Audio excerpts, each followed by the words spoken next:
दोस्तों, प्रकृति ने हमारे शरीर को 5 तत्वों से बनाया, लेकिन कलयुग के इंसानों ने उसमें एक तत्व और अधिक कर दिया, और वो है पैसा।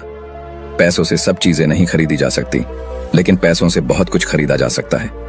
एक संत प्रवचन दे रहे थे कि पैसों के पीछे मत भागो, ये माया का दलदल है, और इस माया के दलदल में जो फंस गया तो वह पूरी जिंदगी दुखी रहता है। और वहां बैठे सभी लोग इसी बात पर तालियां बजा रहे थे। उन्हें यह बात नहीं पता थी कि यह संत इसी बात को बोलने के लिए पैसा लेता है। यही तो माया का खेल है, जो कि इस दुनिया में बहुत कम लोग इस बात को जान पाते हैं, और जिसने जान लिया उसको इस माया ने बुलंदियों की चोटी पर पहुंचा दिया। दोस्तों, आज के समय में पैसा कमाना जितना मुश्किल नहीं है, उससे भी ज्यादा मुश्किल है पैसों को संभाल कर रखना। इस दुनिया में बहुत लोग ऐसे होते हैं जिनके पास कुछ पैसा क्या आ जाता है, वो लोग घमंड में हो जाते हैं। वो लोग पैसों के नियम को जानते ही नहीं है। आपने ध्यान दिया होगा कि सरस्वती की तस्वीर हमेशा बैठी होती है और लक्ष्मी की तस्वीर सीधी रहती है। सरस्वती ये कहती है कि मैं जल्दी आऊंगी नहीं, और यदि मैं आ गई तो मैं वापस जाऊंगी नहीं, क्योंकि ज्ञान इतनी आसानी से अर्जित नहीं किया जा सकता। और यदि हमने एक बार किसी ज्ञान को अर्जित कर लिया तो वो ज्ञान हमसे कोई छीन नहीं सकता। लेकिन लक्ष्मी का यह नियम होता है कि वो जल्दी आ भी जाती है तो जल्दी चली भी जाती है। यदि किसी इंसान को सही तरीके से रखना नहीं आया तो बहुत जल्दी उस घर से निकल जाती है। आज की इस कहानी के अंदर मैं आप लोगों को 6 ऐसे खर्च बताऊंगा जिसे आपको आज और अभी से ही बंद कर देना चाहिए, तो ही आप पैसों के सही नियम को समझ पाएंगे। आप कितना कमाते हैं ये जरूरी नहीं है, आप जितना भी कमाते हैं इसमें से आप अपना खर्चा इन 6 जगहों पर कम कर दो। धीरे धीरे आपके घर में धन रुकना शुरू हो जाएगा। आपको खुद को लगेगा कि सच में हमारे घर में पैसा रुकना शुरू हो गया है। और अमीर बनने का सबसे पहला रास्ता यही होता है कि अपने खर्च को कम कर दो और ज्यादा पैसा कमाने का तरीका ढूंढो। तो चलिए जानते हैं इस कहानी के माध्यम से कि वो कौन सी 6 चीजें हैं जहां हमें पैसा नहीं खर्च करना चाहिए। तो चलिए कहानी शुरू करते हैं। उससे पहले यदि आप भी महात्मा बुद्ध को दिल से मानते हैं और उनके भक्त हैं तो वीडियो को लाइक करके चैनल को सब्सक्राइब करें और कमेंट बॉक्स में नमो बुद्धाय जरूर लिखें। यह हमारे लिए आपका आशीर्वाद होगा। एक बार की बात है, एक गांव में 2 औरत रहती थी। एक के पास एक भैंस थी और एक के पास एक बकरी थी जिसके पास भैंस थी। वो औरत सही तरीके से किसी भी चीज को संभाल कर रखना नहीं जानती थी। उसकी भैंस दूध तो बहुत देती थी, लेकिन उसने दूध की कीमत जानी ही नहीं, और वो दूध घर की बिल्ली को पिला देती थी। उस दूध को ऐसे ही खर्च कर देती थी।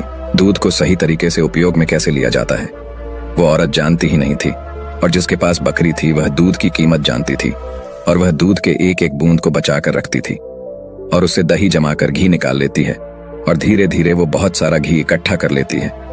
अब जिसके पास भैंस थी उसने दूध की अहमियत कभी जानी ही नहीं थी। उसने कभी भी दूध से घी निकालने के बारे में सोच ही नहीं थी। फिर एक दिन उसके घर में कुछ मेहमान आ जाते हैं, और मेहमानों को तो रूखी रोटी नहीं खिलाया जा सकता, ये तो आप हम सभी जानते हैं। तो इसीलिए वो औरत उस औरत के पास जाती है जिसके पास बकरी थी। उस औरत के पास से 1 पाव घी ले आती है। वह औरत यह कहकर घी लाती है कि मैं जल्द ही अपनी भैंस का दूध निकाल कर घी निकालूंगी तो मैं तुम्हें तुम्हारा घी वापस कर दूंगी। और बकरी रखने वाली औरत उसको उधार के तौर पर घी दे देती है, और फिर वह औरत अपने मेहमानों को खाना खिला देती है। उसके बाद बहुत दिन निकल जाते हैं, लेकिन वो भैंस रखने वाली औरत उसको घी वापस नहीं करती। ये एक दिन फिर बकरी रखने वाली औरत भैंस रखने वाली औरत के पास जाती है और कहती है कि मैं तुम्हें एक बार घी दी थी तो मैं वो घी वापस लेने आई हूँ। ये सुनकर वो औरत कहती है, कौन सा घी? तू भला मुझे घी कैसे दे सकती है? मेरे पास तो भैंस है और तेरे पास तो बकरी है, और मैं भला तुझसे घी उधार क्यों मांगूंगी? मेरे पास तो इतनी अच्छी भैंस है और उसका तो बहुत ज्यादा दूध होता है, मैं तो खुद उससे घी निकाल लूंगी, मैं भला तुझसे घी क्यों उधार लूंगी? यह कहकर वो देने से मना कर देती है। और फिर बकरी रखने वाली औरत वापस आ जाती है, क्योंकि उसको यह पता था कि कोई भी अब मेरी बात पर विश्वास नहीं करेगा, क्योंकि उसके पास तो भैंस है। लेकिन फिर भी उसने कई लोगों से बोली, पर इस बात को कोई मानने को तैयार ही नहीं था। सबका जवाब एक सा था कि भला भैंस रखने वाला इंसान बकरी रखने वाले से घी उधार क्यों लेगा?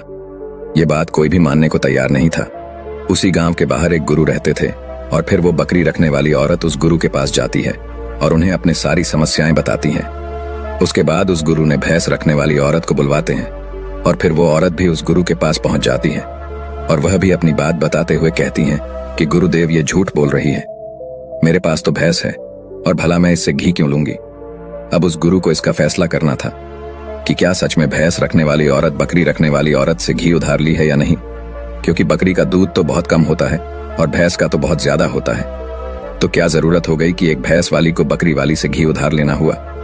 अब गुरु बहुत देर सोचते हैं और उसके बाद दोनों औरतों को अपने पास बुलाकर एक एक लोटा पानी देते हुए कहते हैं कि ये पानी लेकर जाओ और दोनों ही अच्छे से हाथ पैर धोकर आओ। अब एक लोटा पानी देखकर भैंस रखने वाली औरत कहती है कि गुरुदेव, सिर्फ एक लोटा पानी से हाथ पैर कैसे धो पाऊंगी। लेकिन बकरी रखने वाली औरत उस लोटे को लेकर चली जाती है और वो अच्छे से अपने हाथ पैर धोती है और उसके बाद भी वह लोटे के अंदर कुछ पानी बचा भी लाती है और वापस गुरु के पास आ जाती है। लेकिन वो भैंस रखने वाली औरत लोटा लेकर जाती है और उसने तो सिर्फ अपना हाथ धोया और उस लोटे को खाली करके वापस ले आती है। जैसे ही वापस लाकर दोनों लोटा रखा जाता है, तभी वो गुरु कहते हैं कि भैंस रखने वाली औरत ने बकरी रखने वाली औरत से घी ली थी और उसे घी वापस करना चाहिए। अब जो गांव के लोग पास में बैठे थे उन्होंने कहा, गुरुदेव, इससे कैसे साबित हो सकता है कि भैंस रखने वाली औरत ने बकरी रखने वाली औरत से घी उधार ली है। उसके बाद वो गुरु कहते हैं कि जरा इन लोटों पर ध्यान दो। इस औरत ने लोटे में इतना पानी बचा भी ली और हाथ पैर मुंह सब धो भी ली। ये होती है किसी भी चीज की अहमियत को समझना। और दूसरी औरत ने सिर्फ मुंह धुलकर ही लोटे का सारा पानी खत्म कर दी, क्योंकि उसको इस पानी की कीमत नहीं पता थी और जिस चीज की हमको कोई कदर नहीं होती, वो भले ही हमारे पास कितने भी हो, वो नष्ट हो ही जाती है, वो खत्म हो ही जाती है। और यदि हमारे पास कोई भी चीज कम है और यदि हम उसको सही तरीके से इस्तेमाल में लेते हैं और उसकी कीमत को जानते हैं, तो जरूर उससे हम फायदा ले सकते हैं। जैसे कि बकरी रखने वाली औरत ने दूध बचाकर उससे मक्खन निकाली और उससे घी बनाई, और भैंस रखने वाली औरत को दूध की कदर नहीं थी, इसीलिए इतना दूध होने के बावजूद भी उसके घर में मेहमानों के लिए घी नहीं था। यह बात सत्य है। उसके बाद भैंस रखने वाली औरत उस गुरु के चरणों में गिर जाती है और कहती है, महाराज, मुझे क्षमा कर दीजिए, मैं अभी घर जाकर उसको एक वापस दे दूंगी। उसके बाद वो गुरु कहते हैं कि बूंद बूंद से सागर भरता है। हमारे पूर्वजों ने यह कहावत यूं ही नहीं बनाई। हमारी छोटी छोटी बचत हमारे भविष्य में एक महत्वपूर्ण लाभ बनकर हमें मिलती है और ये बात बहुत ही कम लोग जान पाते हैं। और यही बात हमारे घर में लक्ष्मी पर लागू होती है। यदि हम लक्ष्मी को बचाएंगे तो वहीं लक्ष्मी हमें भविष्य में अधिक लाभ बनकर मिलेगी। तो दोस्तों की कहानी तो आपको समझ में आ गई होगी। तो आइए अब जानते हैं वह 6 खर्चों के बारे में जो हमें आज से ही बंद कर देना चाहिए। सबसे पहला खर्च है दिखावे का खर्च। आपके अगल बगल में किसी ने महंगी कार ले ली तो अब आपके मन में जलन होने लगती है कि मुझे भी जल्द ही कार लेनी है, और यही दिखावे का खर्च आपको पूरी उम्र गरीब बनाकर रखता है। दोस्तों, हम में से ऐसे बहुत से लोग होते हैं जो सिर्फ दिखावे के चक्कर में ही बहुत सारा ऐसा सामान उठा लाते हैं जैसे कि दूसरों के सामने अपना रुतबा अधिक हो सके। कार ले लेना, महंगे जेवर ले लेना, महंगे मोबाइल ले लेना, या फिर ऐसी कोई महंगी चीज खरीद लेना जिसकी हमें हमारी जिंदगी में कोई जरूरत भी नहीं होती। और जब उन्हें कोई समझाता है तो कहते हैं, हम किसी से कम है क्या।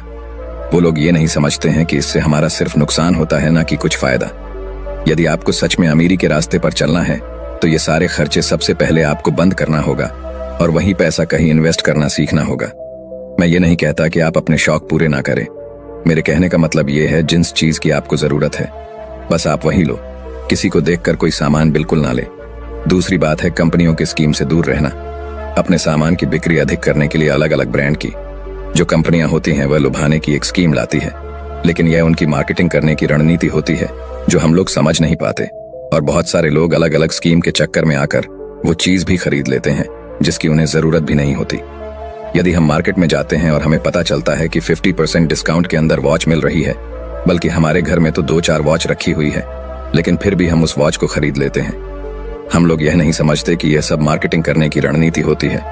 इससे हमें फायदा नहीं होता बल्कि कंपनी को ही फायदा होता है। इसीलिए ऐसे शौक कभी ना पालें, क्योंकि यही गरीब होने का सबसे महत्वपूर्ण कारण भी होता है। क्योंकि जिस चीज की हमें जरूरत भी नहीं है और उसी चीज में हम लक्ष्मी को खर्च कर देते हैं तो उससे हमारे घर की लक्ष्मी नाराज हो जाती है और फिर धीरे धीरे हमारे घर से निकलने लगती है। तीसरा खर्च है कर्ज। आज के समय में ज्यादातर लोग कर्ज लेकर महंगी महंगी चीजें खरीद लेते हैं, जैसे कि कार, बंगला, मोबाइल, और फिर उसका पैसा भरते रहते हैं। जैसे कि आजकल हम लोग क्रेडिट कार्ड का इस्तेमाल करते हैं।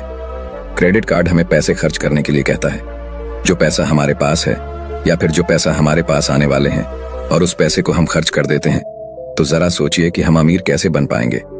जो पैसा हमारे पास आया ही नहीं उस पैसे को भी हम खर्च कर देते हैं और हम अमीर बनने के बारे में सोचते हैं, अमीर बनने की वीडियो देखते हैं, लेकिन उन बातों का पालन नहीं करते। और बहुत लोग तो ऐसे भी होते हैं जो लोन लेकर जमीन खरीद लेते हैं और ये सोचते हैं कि जब हमें इसमें फायदा होगा तो तो हम लोन वापस कर देंगे। लेकिन वो लोग ये नहीं समझते कि जितना हमें इसमें फायदा होगा उससे ज्यादा हमें लोन का ब्याज भरना होगा। तो दोस्तों, ऐसा काम कभी ना करें। कर्ज लेकर कोई भी चीज ना खरीदें। चौथी और सबसे अच्छी बात यह है कि आप अपने पैसों को कैश में रखकर ही खर्च करें। कभी भी मोबाइल फोन के किसी भी ऐप का उपयोग करके पैसा खर्च ना करें। आपको शायद पता नहीं होगा कि आप कोई भी सामान खरीदते हो और फिर फोन से पेमेंट करते हो तो आपको आपके पैसा खर्च होने का ज्यादा तकलीफ नहीं होता, क्योंकि वो पैसा आपके जेब से नहीं जा रहा। लेकिन वहीं पर यदि आप अपने जेब से पैसा निकालकर खर्च करते हैं तो आपको महसूस तो होगा कि यार पैसा खर्च हो रहा है। अगर आपको यकीन ना हो तो आप ऐसा करके देख लेना, मार्केट जाना और फिर किसी भी सामान का पैसा अपने फोन से पे करना, जिससे आपको ज्यादा महसूस नहीं होगा कि आपका पैसा खर्च हो रहा है। लेकिन जिस दिन आप अपने जेब से पैसा निकाल कर दोगे तो उस दिन आपको जरूर लगेगा कि यार पैसा जेब से जा रहा है, मेरा पैसा खर्च हो रहा है, ज्यादा पैसा खर्च हो रहा है। पांचवी बात आपको ध्यान रखनी है, अपनी भावनाओं पर काबू रखना है।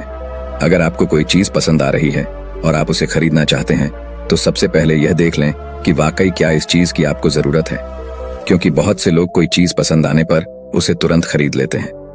कई बार तो ऐसा भी होता है कि कोई स्कीम वाले आते हैं जो हमें लुभाने वाली चीजें लेकर आते हैं और हमें वो चीज पसंद आ जाती है और हम उसे तुरंत खरीद लेते हैं।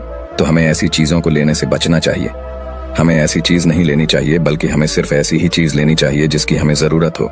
छठी और आखिरी बात यह है कि कभी भी कोई भी शौक न पालें।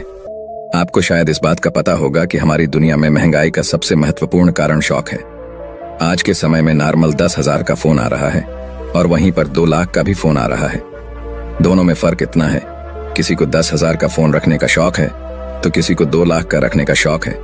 हाँ, यहाँ पर आदमी की अमीरी भी दर्शाती है, क्योंकि अमीर आदमी महंगा फोन रखेगा तो लगेगा कि वो अमीर है, तो ये शौक ही तो हुआ। शौक है तभी तो उसने महंगा फोन रखा। इसीलिए महंगाई का कारण है शौक और किसी भी चीज की महंगाई नहीं है।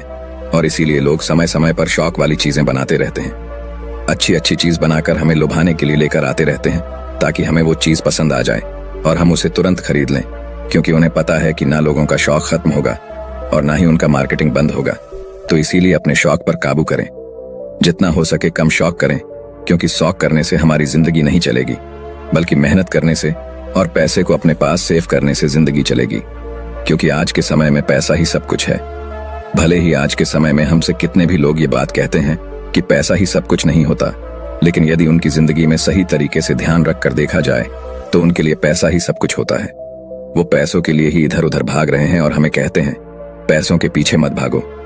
तो दोस्तों, इस वीडियो में कुछ फिजूल खर्च बताने की कोशिश की है हमने, ताकि उन खर्चों को आपको कंट्रोल में करना चाहिए, ताकि आपके पास पैसा बचे और जरूरत के समय वो पैसा आपके काम आ सके। और वो पैसा जब जरूरत के समय हमारे काम आता है तो हमारे दिल को जो शांति मिलती है वो सच में बहुत ही अद्भुत शांति होती है। तो दोस्तों, ये कहानी आप लोगों को कैसी लगी कमेंट करके जरूर बताना। वीडियो अच्छी लगी हो तो वीडियो को लाइक और चैनल को सब्सक्राइब करके बेल आइकन की घंटी दबाकर ऑल पर जरूर सेलेक्ट कर लेना। फिर मिलेंगे कोई अच्छी सी कहानी लेकर। तब तक के लिए आप अपना ख्याल रखें। नमो बुद्धाय।